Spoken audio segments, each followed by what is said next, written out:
G'day YouTube people, after a bit of a hiatus I'm back on the west coast, and first cab off the rank we're going to go back out to Bayswater station and have a look at the detour.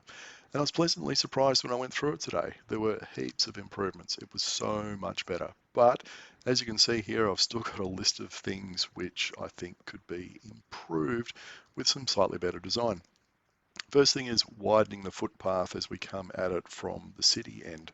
I mean, we've been sent along here for some time and probably will be for some time in the future.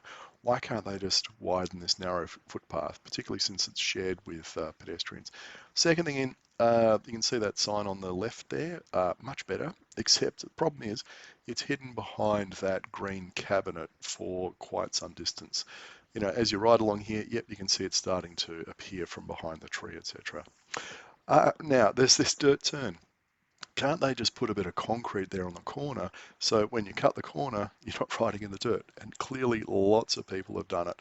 I did it myself today just as a bit of a test, but there are lots of tyre tracks across there.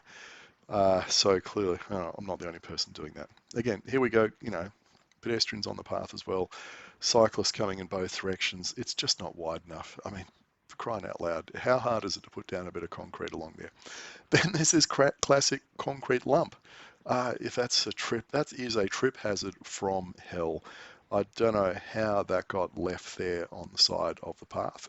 And it's got a lovely metal bracket sticking out of it. I was so impressed with it, I did a U-turn, went back, and I actually rode over it, which of course I can do because I'm on a dual suspension mountain bike, but don't try that on a road bike, you'll probably come a cropper. So yes, safety manager hasn't been down to have a look at that. When you're going around this corner, ring your bell. That cyclist going another direction didn't have one, but at least he yelled out as he approached the corner, saying cyclist approaching, so I could hear him, which was good. Very sensible. That's a blind corner. Don't crash into people, going around that corner. Now, coming up the ramp here, last time I did this, I had to turn right just there and go down the road, and that was a shocking detour. Now, this section of path is open, and I've got to say, it's pretty darn good. The gradient of the ramp is, quite okay. The only issue I had with it was this bollard. Now, obviously, once this path is put in permanently, it won't be an issue, but riding from this direction, you might not have noticed, but they've got these red things on the side. They're the bases of the temporary lighting.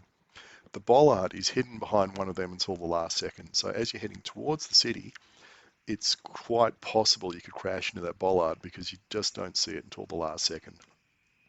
Now I'm going to speed this up because it's just a nice, wide, flat, boring concrete path. Nice piece of work. Not the smoothest bit of concrete that I've ridden on, but it's acceptable. They haven't done a terrible job on it. Now, when we come up to this place where we turn off, they really need to widen this entry path. I mean, it's just not wide enough for a bi-directional path for cyclists going in both directions, particularly when you are turning into that kind of narrow gap between the fences. And the amazing thing, yes, you can see there on the right, look at that, there's a map. And the map has actually been updated. It's still quite unintelligible, but hey, there's a map there. Now, as we keep heading further away from the city, we go through another detour. And I know from past experience you keep going straight ahead, but there's absolutely nothing here to tell cyclists where to go. And I just guessed that what I had to do was go across here and get onto the footpath. Now, I presume this is the correct way to go, but I don't know, maybe I'll have to come through here on a weekday when, there's workers doing stuff and machinery going around the place. Maybe it's not the right place, but well, look, it worked for me today. Anyway, afterwards, went down and had a great lunch and a coffee down at the Bayswater shops. But the thing is, how do you actually get down to the Bayswater shops to places like the Drip Espresso Bar, which I recommend going and having a look at?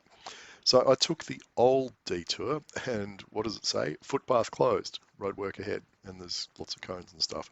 But, again, being a Sunday, no one around, I just ignored that and slipped in between the signs. And you can see what they've done is quite dramatically narrowed the path here. So yeah, it's not a good place to go riding down. But how else do you get to the Bayswater shops? I'm not real sure. Maybe you can, you know, up the top there, go around the streets at the back or something to do it. But yeah, it's not good. So I wouldn't go riding up and down this path again, and mixing it with the pedestrians and all that kind of thing. I've got to find another way to get down to the cafes. Anyway, summary: stick a bit of concrete on that corner there. Widen this path if possible. That'll make life a hell of a lot easier. And get rid of that concrete lump, the OC health and safety bit of concrete from hell. Yeah, that's just not good. Really, it's not good. Small maps would be really good. Widen the temporary entrance. You know, just a little bit more asphalt there would be quite good. This detour, just make it really clear for cyclists where they're supposed to go, because it's not clear at all. This bollard, yeah, I think it needs a bit of a rethink, you know, particularly coming from that direction. And yeah, work out how we're supposed to get to the shops if we want to get a coffee.